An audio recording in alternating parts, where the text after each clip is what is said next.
Good morning, and say thanks to the committee for inviting me here. It's always a pleasure to be in Maryland, Delaware, and get to visit friends and colleagues. Today I'm going to kind of spend on two primary topics around data.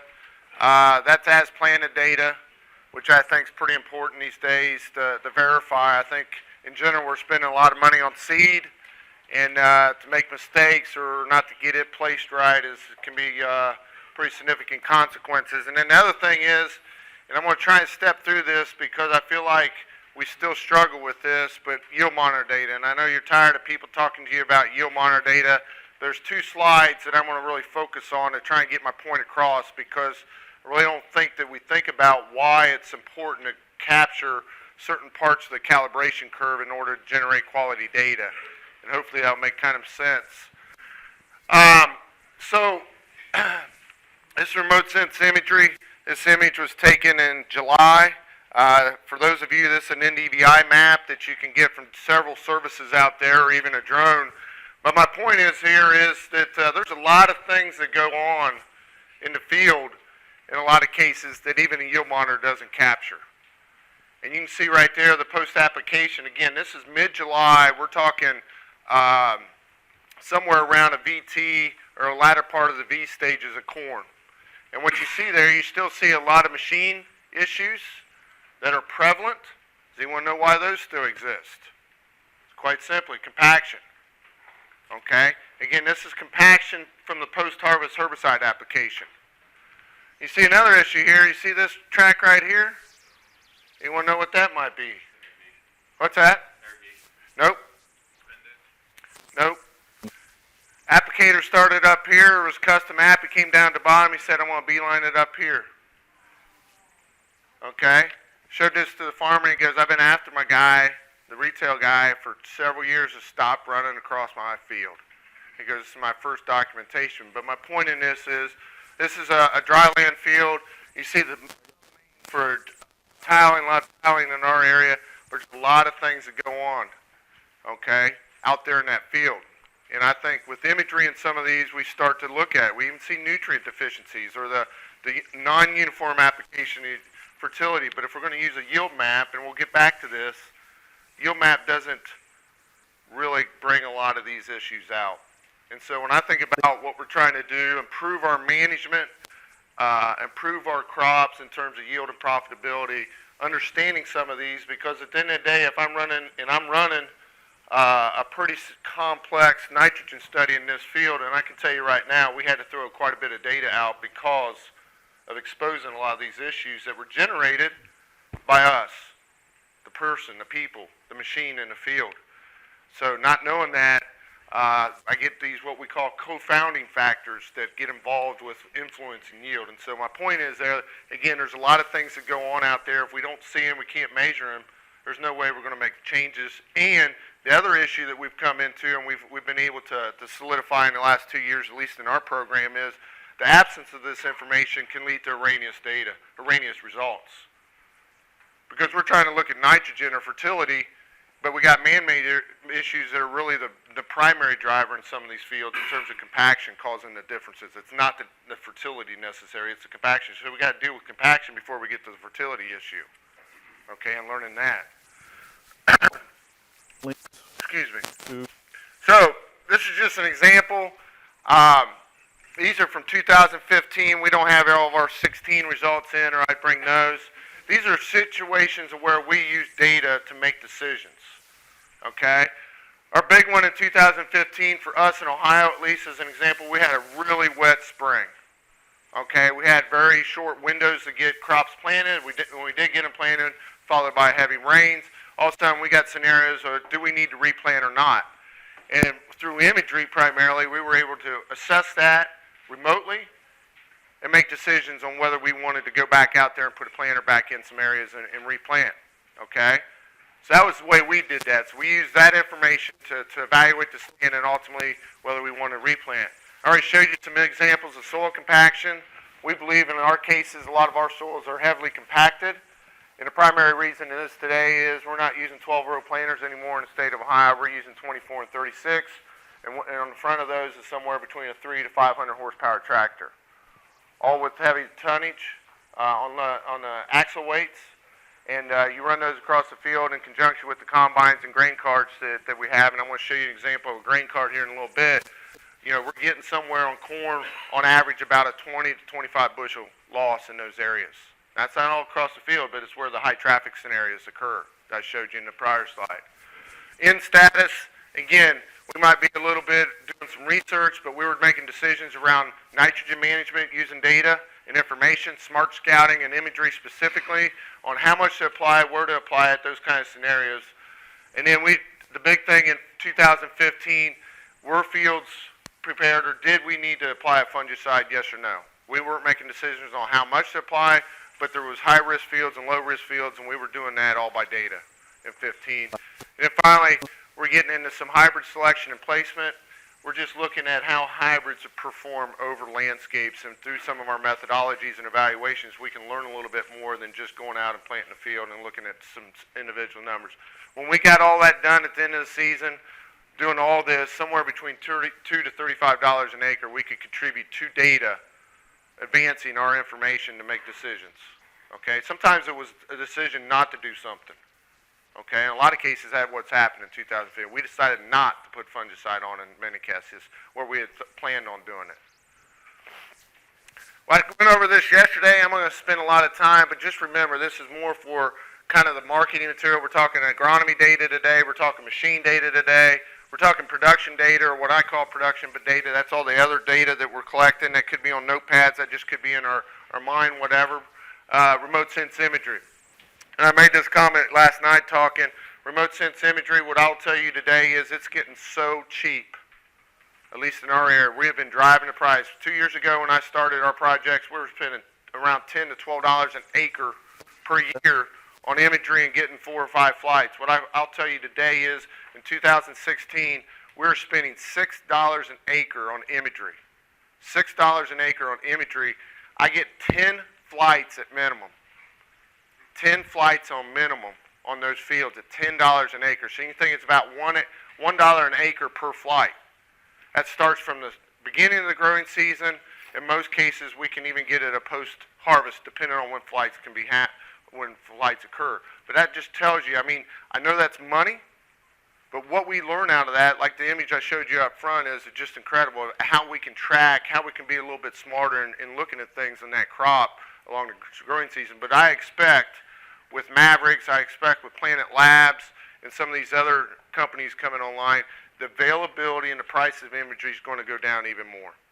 Okay? In comparison, at least in our neck of the woods, a drone, someone trying to fly a drone is going to be on an order of somewhere with $10 to $15 an acre per flight.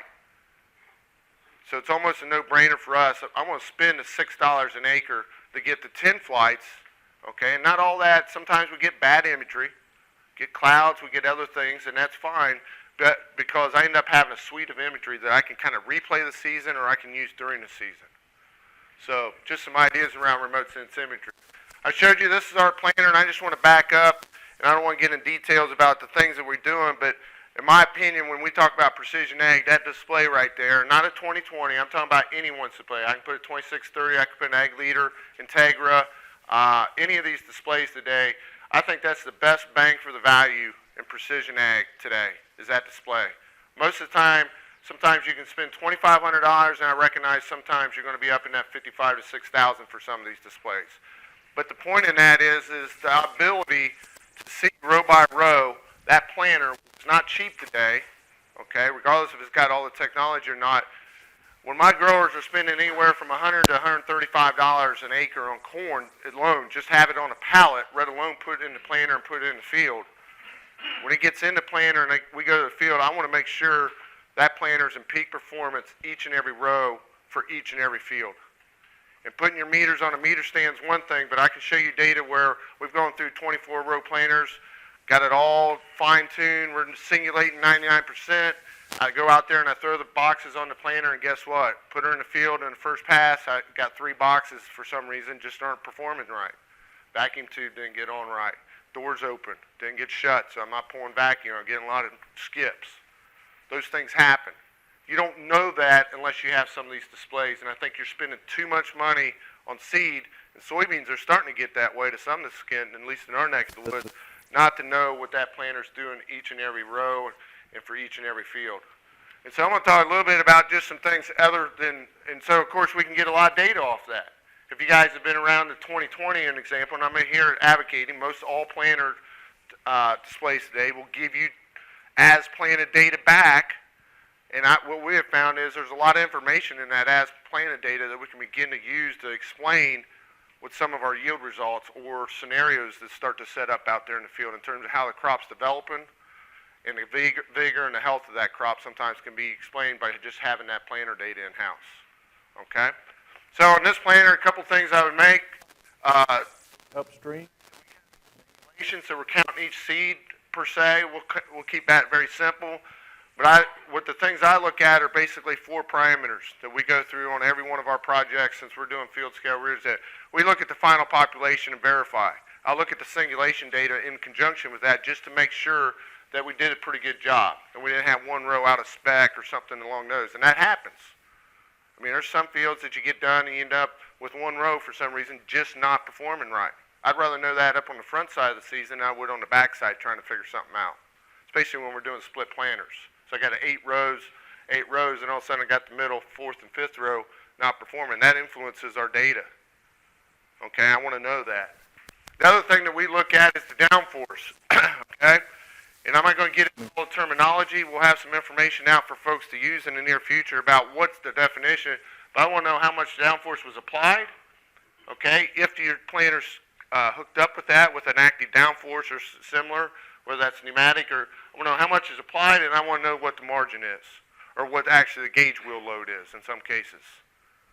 Because that's going to influence, again, how much potential compaction, especially in those wet spots, I might be putting on that seed. Again, it might not show anything, but it begins to, if I do have it, it begins to explain maybe how some of my growth stages differ across that field when I go out there. Got some corn of V5 over here, and I got some corn of V3 over here. Sometimes you can get that back and look at the planter data and start to understand why that might have occurred. And if I don't have the downforce, all right, set up properly on that planter, guess what else happens? Seeding depth.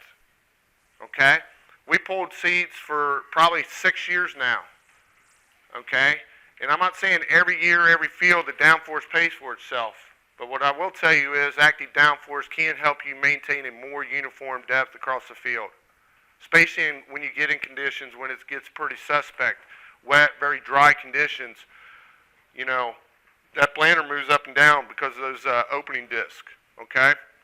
A lot of weight on those opening discs to ride up and down, but what I'll tell you is we have found plus or minus a 1/4 inch in a lot of our corn plots, okay, where active downforce was not applied. That's quite a bit. So I go from a scenario I'm trying to plant 1.5 inches to 2 inches in some cases, especially early in the year. You take a 1/4 inch, I'm all of a sudden at maybe 1.25 inches, even pushing 1 inch in some cases, and we know what that could result in.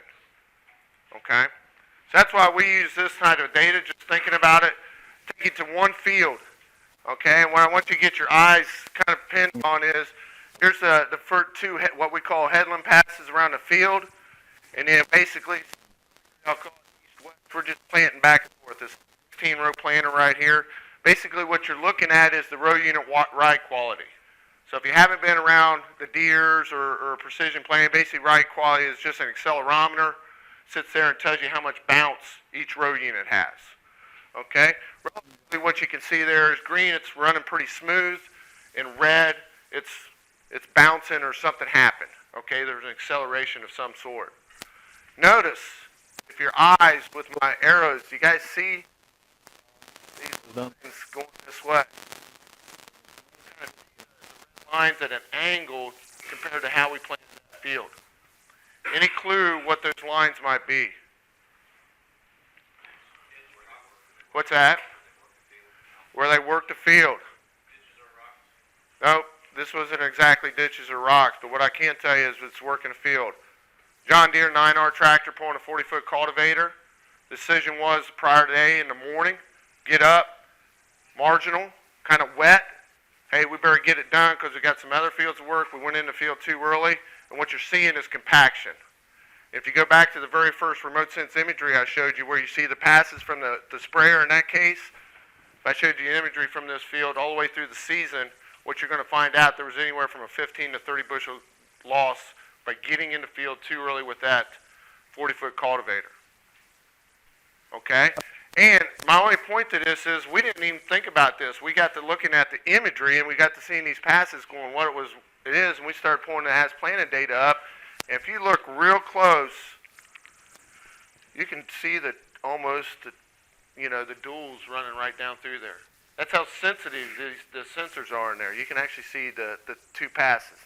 And so the interesting thing is we ended up getting an imagery on the day that they actually worked the ground, and you can actually see the field cultivator going, and behind the field cultivator you see the 4 tracks.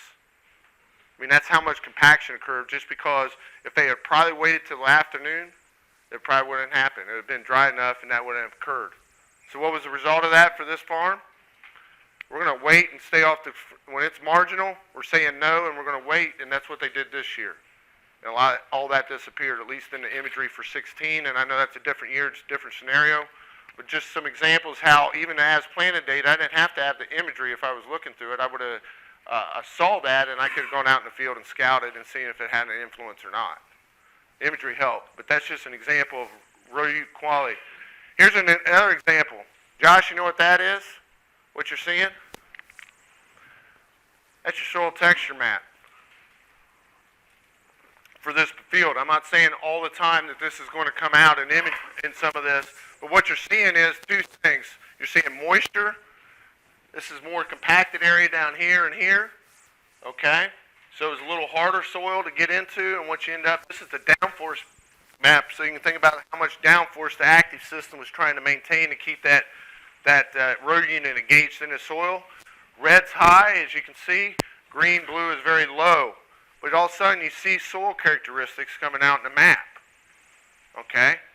And not a perfect correlation, but when I take that information, I look at what happened to planting, and I look at how the yield comes out, there is definitely some trends. I don't want to give you a sense it's a perfect correlation, but again, there's some insight here that we're gaining from this, just from planting, seed placement, and with this information from the downforce that begins to expose maybe some influencers of yield out there.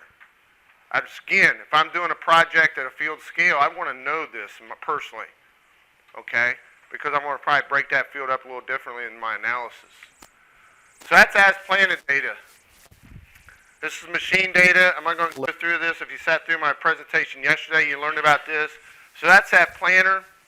That's the basically the machine data that's coming off of there. So besides having my display to capture my as planted data, what I have is the ability to capture the machine data.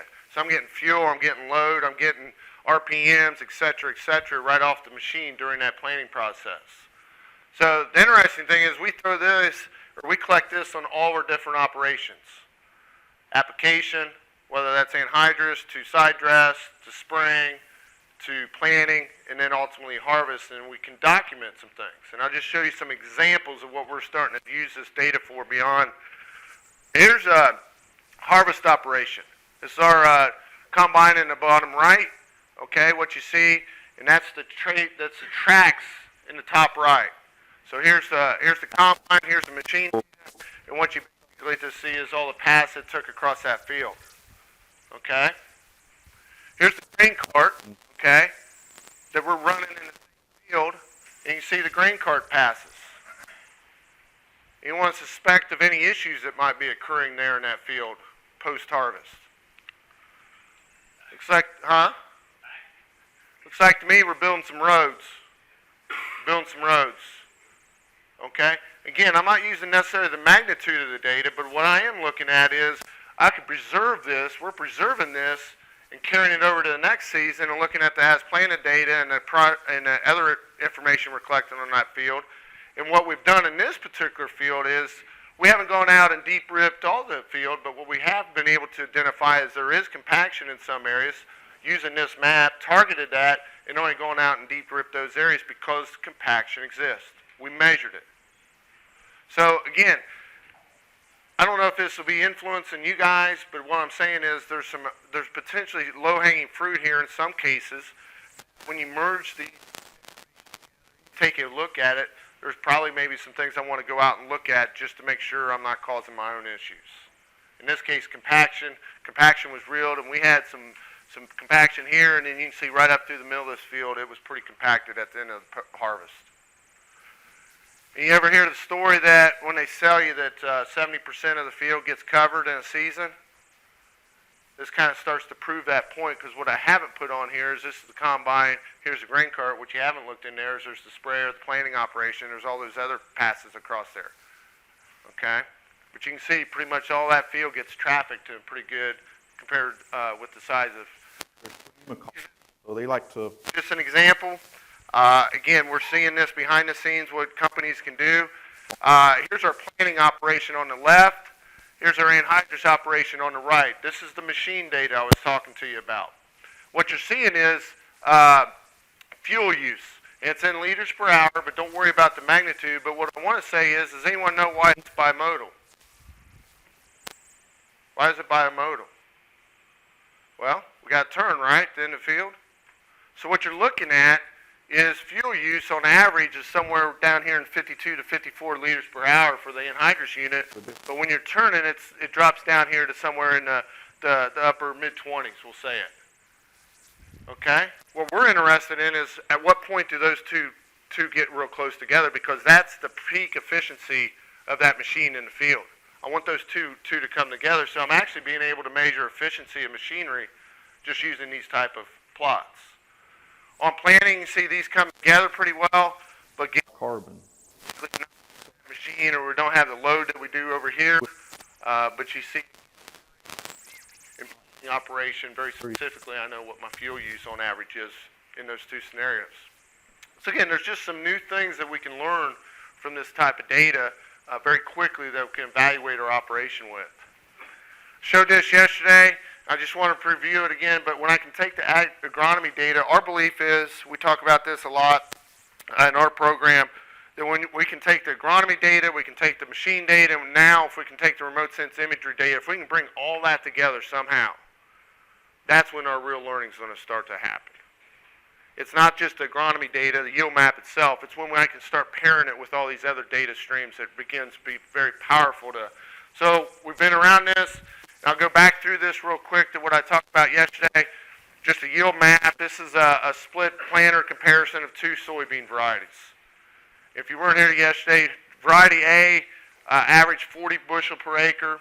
Variety B averaged 35 bushel an acre. We've all probably done this. Whether you're a farmer or you're a consultant or something, gone out, we've done some field scale work. And what I can tell you is statistically, when we put all that through, there's a 5 bushel difference. And typically, what I look at, or what our growers would look at, is says, you know what, I'm going to plant variety A if it's available next year. I'm probably going to plant variety B. That's our decision. That one graph right there becomes our decision maker for this varieties, or these varieties. But when I pair that up with the machine data, okay, begin to look at things more on a cost and profit level, things might start to change. So that combine or that harvest, when I was in the variety A, I was burning 17 gallons per hour or just over. Variety B, I was burning 14 gallons per hour on variety B. And the difference there is variety A was a green stem, ended up being a green stem, and variety B was a dry down stem. Okay? And you expose a little bit more, the moisture content of the grain itself was essentially the same. We're right at 14%, 15% right there. But you can see from the stem, in Indiana. okay? We're burning more fuel, but I also bring your attention is I can measure what the load is on that combine. Basically, with the machine data, I can look at the horsepower load, I can use the torque load, or what they call load in general. I can grab that data, and on average, now these are average numbers, that combine was being pressed 86% loading. That's quite a bit difference between 44%. If you weren't here yesterday, what I told you, if you're running soybeans, typically what we see is somewhere around 30, we'll say to 50% load on a combine. Corn, that's different. But for soybeans, typically we're not on a heavy load condition. But when you got in this, at least this, a lot more loading, and what I would contend with you, whether it's a brand new or a used, a few-year-old, you're going to have a lot more maintenance costs over time for this variety than this. Look at the capacity, covered about 10 acres per hour for this variety, per hour for this particular variety. So if you put the numbers to that, all of a sudden, my decision early was variety A I want to plant, but maybe kind of re-looking at this, having a little bit more information, I make a different decision. This might not work out all the time, but this is just an example of how I can blend those data sets together real quick and take a little different look at, in this case, varieties. So I want to talk about quality of data, because if you've been in this business for a while, hopefully this kind of resonates. But the biggest issue we have across the country, when I go and I talk to retailers, I talk to data service providers about is data quality. We're hindered around data quality, and there's a lot of things. I'm not going to go down through the whole list, but there's a lot of issues with data quality. I talked to some guys that manage data at the retail level, or they're a consultant doing precision ag services. They'll tell me anywhere from 60 to 80% of the data they get is pretty much junk. They throw it out. There's something wrong with it. It's not complete, it's improperly named, or there's just in general, there's a lot of errors related to it because it wasn't calibrated. And all of a sudden, they cannot provide the services that they're getting paid for in that. But we have a high number. And so one of the issues that I say is because of the program in the state of Ohio, that is, in our conditions, one of the primary data layers that we continue to use to define zones and drive a lot of the precision nutrient or yield maps. It's just used extensively as a data layer requirement for these data services in the state of Ohio, at least, to drive some of the services that people are given. Okay?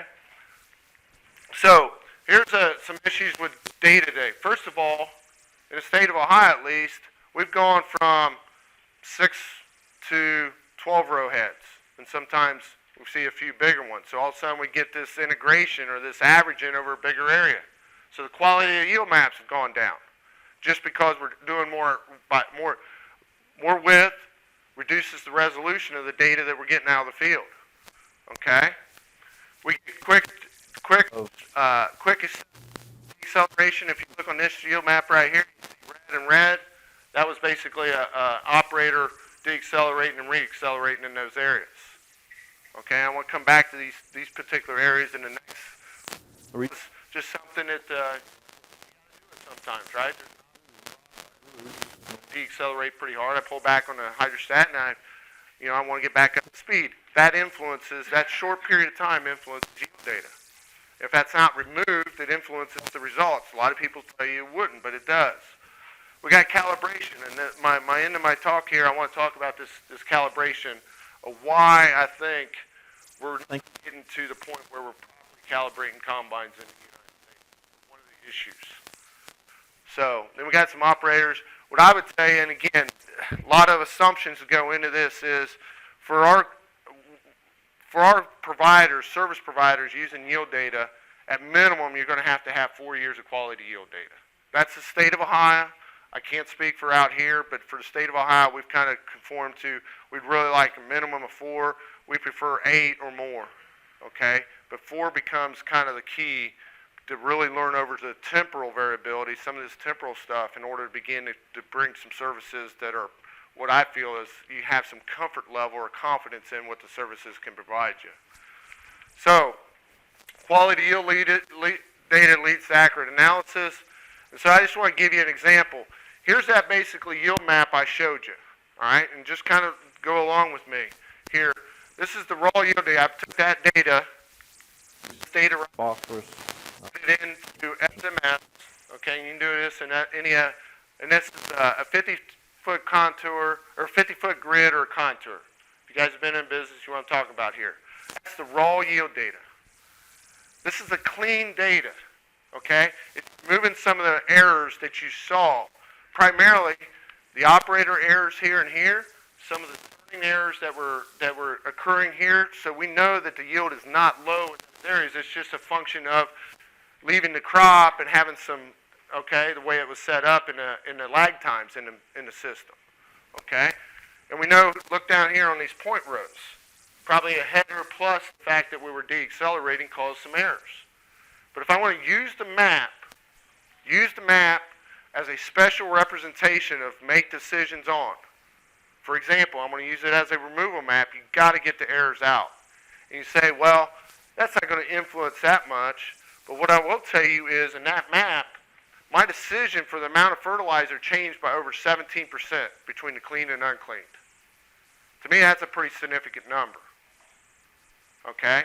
Again, this is just one example. Not advocating everyone goes out and use yield maps for fertility management. What I'm trying to get you to think about is you have to, if someone is not going through the yield maps and cleaning up some of these small errors add up and have a significant impact on ultimately the final map that gets generated as a prescription. Okay? And this is one example. If you haven't seen, we've got at least two research projects out there that documents that unclean yield data, okay, versus clean yield data will change how we define zones in 40% of the field. It's a significant thing. Even these little errors end up adding up. Okay, and we've proven that.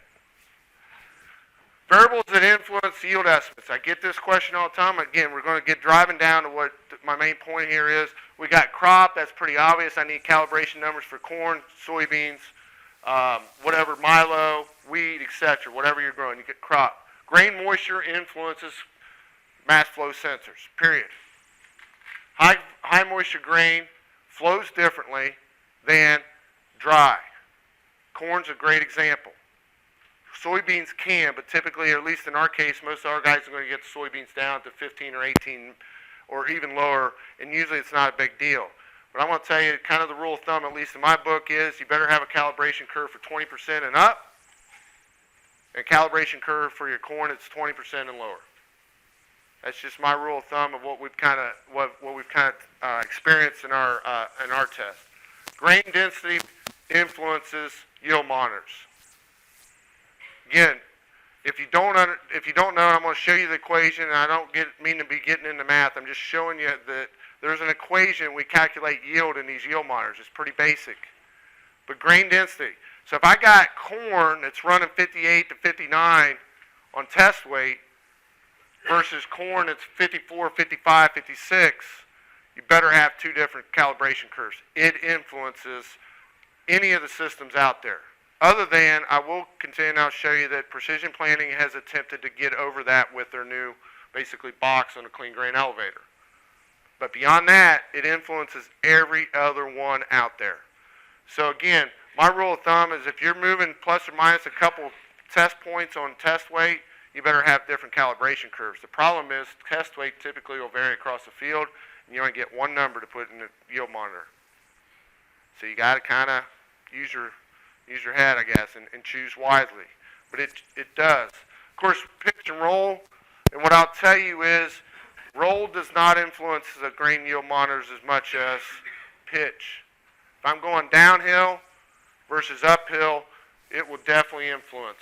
Okay? You can think of it as gravity is working either for you or against you, and it influences the measurements more so than roll. We did a study on this. Okay, and it can increase your error somewhere on the order of 3 to 4 to 6%, depending on the slope on pitch. So just think about that. So if I've got a project, if I'm doing a project in the field and it's a sloping field above 2% across there, I might want to think about going the same direction across that field to collect data, because if I'm going back and forth, there could be an influence or a bias in that data. Okay? Won't go, but here's your typical ones. It's the old John Deere. Of course, we're going to talk more about the Ag Leader and the Precision Planting here in the middle. But if you're an AGCO user, this is their impact sensor out there. I'm not going to talk optical sensors today because though there's some of those out there specifically on the cloth, this is the primary sensor used in the United States. I'm assuming probably 90% of you or more use one of these sensors on this picture. All I'm showing you is there's two things that I would complement Precision Planting on bringing to the forefront to improve yield data. Two things. What they have overcome. Number one is this right here. We've known this for 20 years. What are our clean grain elevators paddles made out of? Tires. And we're looking at a sensor, just play this with me, a sensor that every time if that paddle's got a little different shape, that changes the geometry in which that grain impacts that plate. That influences. And we have known this for years. But why do we use them? It's cheap. Okay, and I'm not advocating here everyone go out and buy a clean grain elevator from Precision Planting because I know it's expensive. But the point is by just making every paddle the same gives us the ability to be much more accurate in the measurement of grain through that clean grain elevator. That's the biggest thing that they've come out with. The other thing is what they call their grain property kit.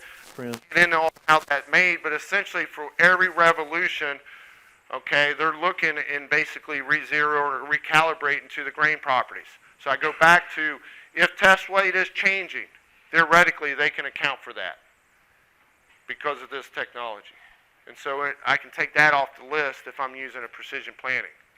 But what I will say is the 1-point calibration for precision planting, I caution you, operating and calibrating is only one calibration. I'm going to get into that why next. So this is how I yield, and again, I'm not trying to confuse you. I just want you to appreciate all we're doing is doing some measurements and making a yield calculation. And very specifically, mass flow, pounds per second is put in this. We use a test weight number to convert that to bushels. Okay, and then we get the area measurements, specifically speed and cut width down here, and then moisture, whichever grain crop that we calculate. But what I want you to think about is this mass flow, if it's an error in conjunction with distance or test weight, very quickly this calculation has a lot of error in it, or that estimate has a lot of error in it. So appreciate trying to get this as accurate as possible because there's always a little bit of error in these other measurements. We're taking a voltage, the ag leader right here, and basically, very simply, if you haven't gone through this movement of this paddle or the impact plate, we're trying to estimate pounds per second. We're taking that pounds per second and basically bushels per second with the test weight, and ultimately with that equation get a bushel per acre. It all starts right here. This information, this pounds per second, is what I want you to focus on here in the next few slides. This is where it deviates from, I calibrated my combine 2 years ago, and I haven't had to calibrate it again for corn because on average, my loads are coming out. Well, I probably agree with that. Probably doing a pretty good job on average. But our intention is to get a quality yield map to be able to make decisions or generate prescriptions from. The spatial relative yield becomes very important. What I will tell you is if you have not properly calibrated and done that a couple times, you have not defined the response of that sensor. And I'll tell you, every sensor, though they're made the same, once mounted in a combine, each one of you that operates a combine, if I all gave you the same combine, you guys would all operate it just a little bit different, and that influences what that sensor measures. Okay? So this pounds per second, okay, the response, and what I'm saying out here, the voltage that I talked about here is on the bottom, and this is pounds per second. Again, this gets a little confusing, but I just want you to try and understand what's going on here. The idea here is doesn't matter the that I showed. To me, the math just doesn't work. Some nonlinearity in it. I forget what it is. So voltage versus pounds per second is something like that type of shape. Okay? And when you calibrate, what you're trying to do is trying to calibrate the shape of that response here over a full voltage range, really over a full pounds per second range, to be able to measure flow at a high yield, accurately, low yield, and everything in between.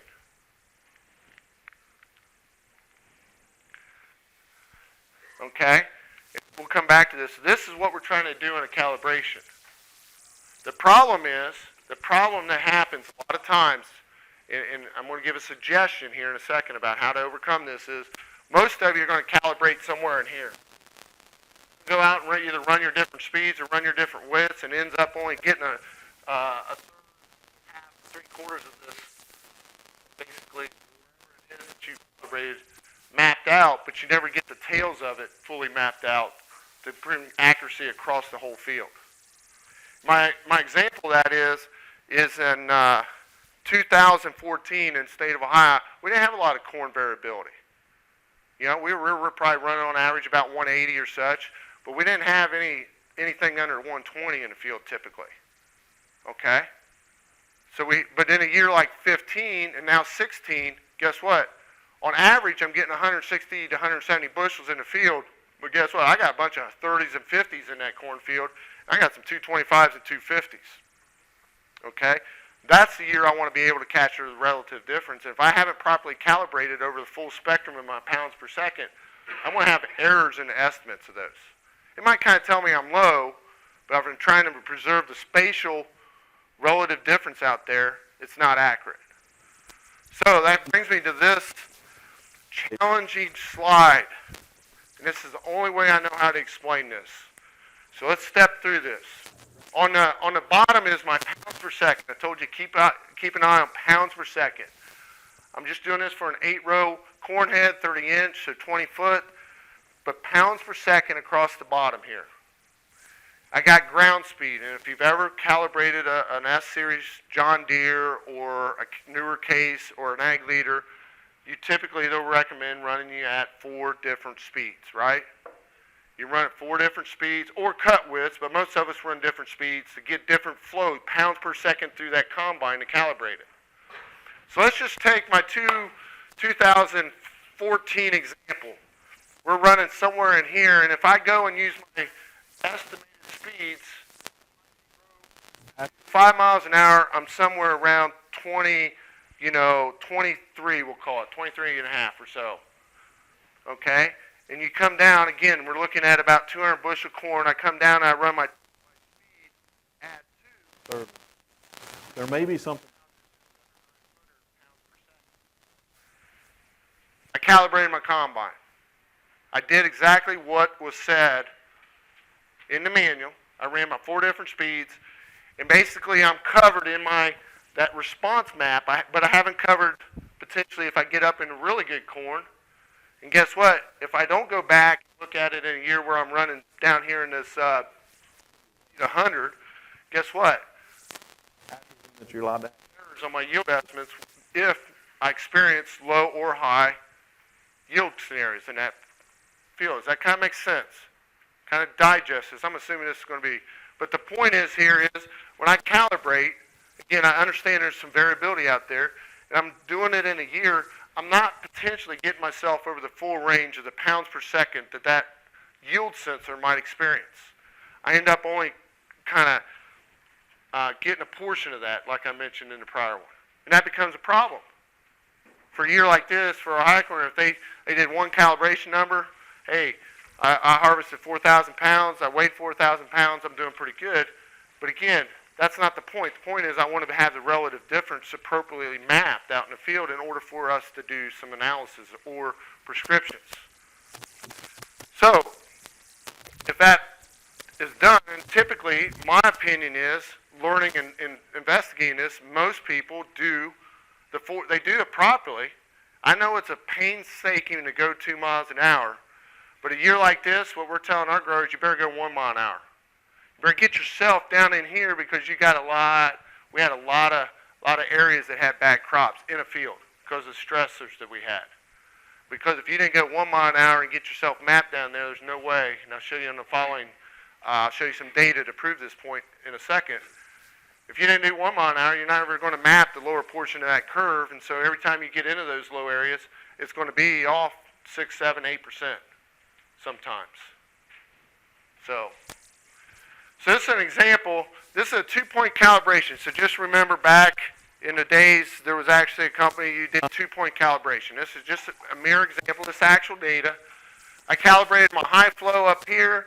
I calibrated my low flow right around this point. I'm doing pretty good. Right around this point, I do pretty good. But notice what happens out here. What you see is the resulting error plots. This is 8 bushels per minute.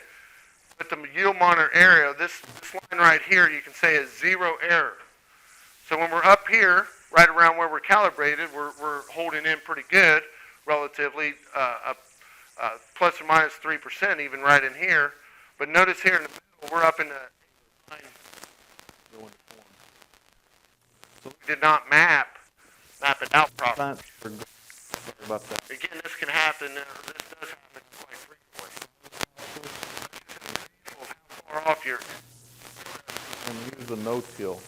Notice that the till for soft response. This is what happens. Again, same situation, same combine, same yield monitor, 2-point calibration versus the 4-point calibration. I fully mapped, and the 0 is right here, and so we're within plus or minus 2.5. He's got no-till. Around over the full range of Till. that combine. So we're going to have a much higher quality map in that scenario than we do in this scenario.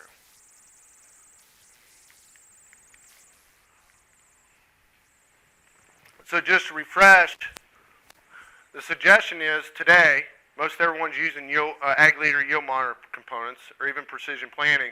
The way to get over this is there is a box in one of your menus on your display that you can go to and look at pounds per second. And what I encourage you to do is as you go to the speeds or change your speeds, the important thing is look at your pounds per second.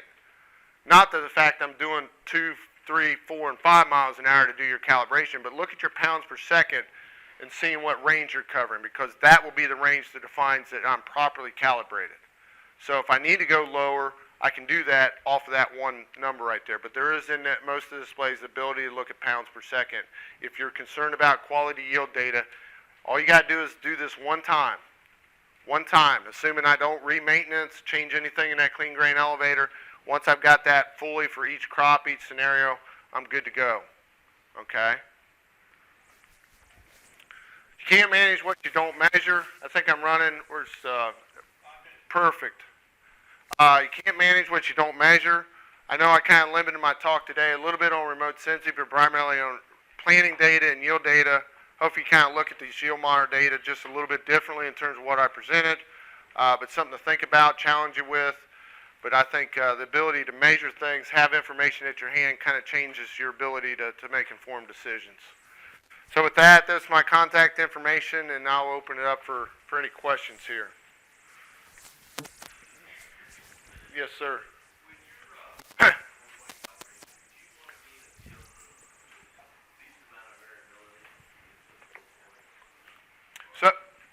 So the question is when I go to calibrate, do you want to be in a field with the least amount of variability? In the grand scheme of things, I don't think it really matters. What really matters is when you hit the speed, you want to keep your ground speed as constant as possible. That's a very important ingredient when you do this. So if you're whatever speed, 2, 3, 4, and 5, you want to maintain that. I know in heavy or high yielding conditions, 5 miles an hour is a bear to keep. And when you get to 2 and 1, it's, you're watching paint dry. But the speed is much more important than what I would consider. I would say it'd be nice if you had that condition, but probably in most cases we don't have that condition. But if I can maintain the speed, it gives that sensor the best opportunity to get itself calibrated. James? How often do you need to recalibrate? So how often you need to recalibrate? So what I would say is if someone goes through the proper procedures and gets that, so if I take 16 this year and I can get you to do for each of the high moisture, low moisture, soybeans, wheat, etc. If you can map that out, next year you can get back to and just check it on your 4 points. I think an annual check is all you need. But once you've got that mapped, as long as you don't change the clean grain elevator maintenance or do any maintenance, you should be set. But once you change anything in that clean grain elevator that might influence the geometry or anything of that nature, you better get back and do a full calibration. So I don't know, and when I say full calibration, what I'm telling you is not 4 points. It's probably more like 6, 7, or 8 to do some checks that you need to go. It's just not 4. Yes, sir. When you are doing that 4-point calibration, and maybe you mentioned already, how far, how many bushels would you like to see on at each speed? So the question is at each speed, how much grain do I need to harvest to feel comfortable? The minimum on that is 3,000 pounds. 3,000 pounds. You'll see some recommendations, maybe 4,000 in some of the manuals, but I would tell you if you can get 3,000, especially on that low speed. I know, again, it's a pain. It's a pain to do that low speed, but 3,000 would be the minimum that I would want to see on a loaded calibration. Does that answer your question? Any other comments, questions? Well, thanks again for the opportunity to be here, and hopefully you took a few things away from it.